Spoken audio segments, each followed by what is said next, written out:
Hi, welcome back to Story Time with Gigi. Today we're reading another story from our 5-minute Star Wars stories book. I got this at my local book exchange. If you live in the Hampton Roads area, I really encourage you to check them out. You can get wonderful books at an excellent price. Our story today is taken from The Empire Strikes Back Star Wars movie. It's called A Jedi You Must Become. Luke Skywalker would become one of the greatest Jedi Knights in the galaxy, but he wasn't always a powerful Jedi. In the beginning, he was just a boy, no different from any other. Luke fought bravely as a pilot for the rebellion. He even destroyed the Death Star. But Luke decided that he could best help the rebels if he trained to become a Jedi Knight.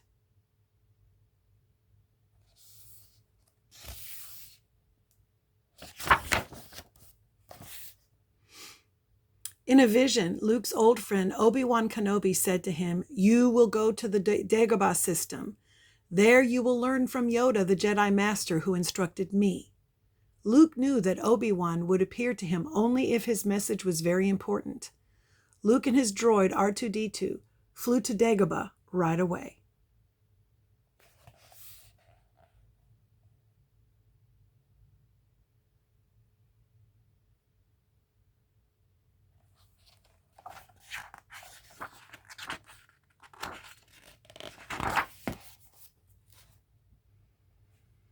Dagobah was not what Luke had expected. He thought a Jedi Master would live on a beautiful, serene world, but that was not what Dagobah was like at all. The planet was wet, muggy, and crawling with bugs, critters, and wild animals. It could be summed up with one word: gross. When Luke landed, his X-Wing fighter sank right into the marsh water. Suddenly, Luke felt someone watching him and he spun around, pulling out his blaster. Standing in front of Luke was a pale green creature with pointy ears. "I am wondering, why are you here?" the creature asked. "I'm looking for a great warrior," Luke replied. The creature shook his head. "Great warrior? Wars not make one great." Luke had to admit the creature had a point. "I'm looking for a Jedi Master," he explained. "Oh, Jedi Master," the creature said. "Yoda. You seek Yoda."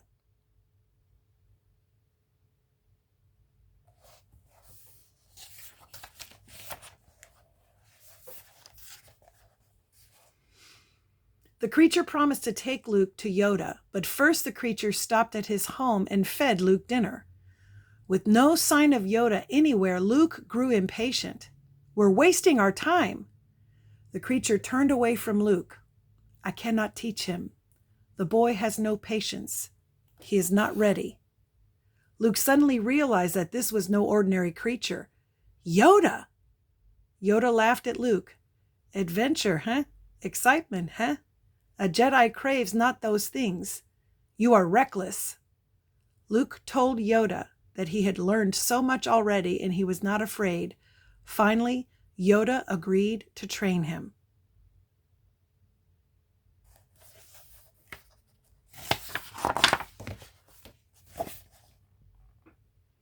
Luke's first test was to run through a swampy obstacle course. As Luke trained his body, Yoda helped him develop his mind. "A Jedi uses the Force for knowledge and defense," Yoda said, "never for attack." Luke began to understand that being a Jedi was less about him and more about helping others.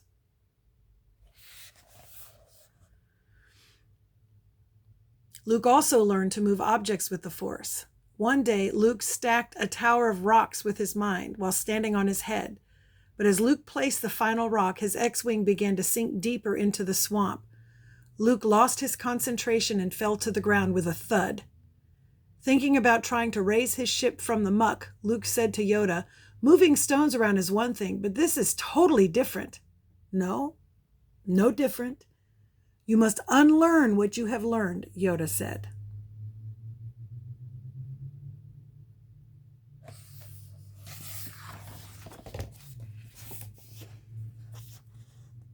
Luke concentrated again. He knew he would one day have to confront Darth Vader, the powerful Sith Lord. He needed to be as strong in the Force as possible. Luke turned back to the sunken X-Wing and said, "All right, I'll give it a try." Yoda stopped him, saying, "Do or do not. There is no try."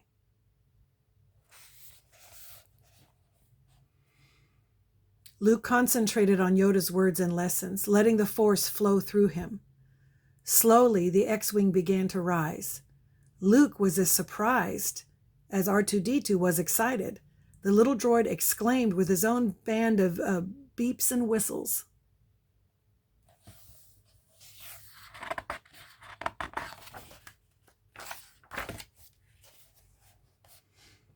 But Luke struggled with his doubts. He knew that an X-Wing was very heavy. How could he possibly manage to lift it? Slowly, the ship sank back into the swamp. Luke was sad and discouraged. "I can't. It's too big." "Size matters not," Yoda said. "Look at me. Judge me by my size, do you?"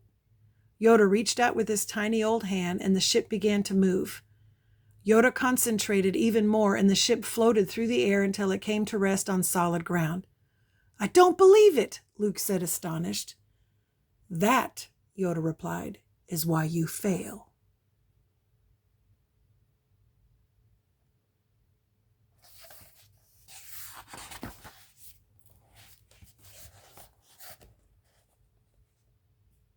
Luke continued his training, more determined than ever.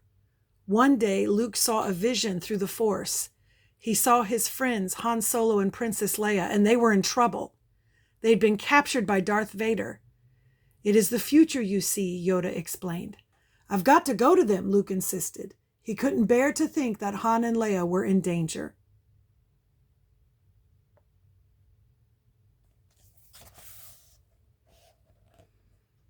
Luke knew that a Jedi Knight was a defender, not an attacker. He acted out of protection rather than anger. It was a Jedi Knight's duty to put other people ahead of himself.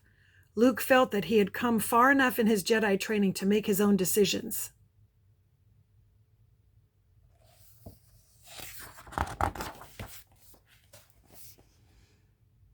Luke decided to put his training on hold and go rescue his friends. "I'll return," he told Yoda. "I promise." As Luke's ship took flight, Yoda wished that he had more time to help Luke prepare. Luke's battles would not be easy, but he was good at heart. No matter where he went, the Force would be with him, always.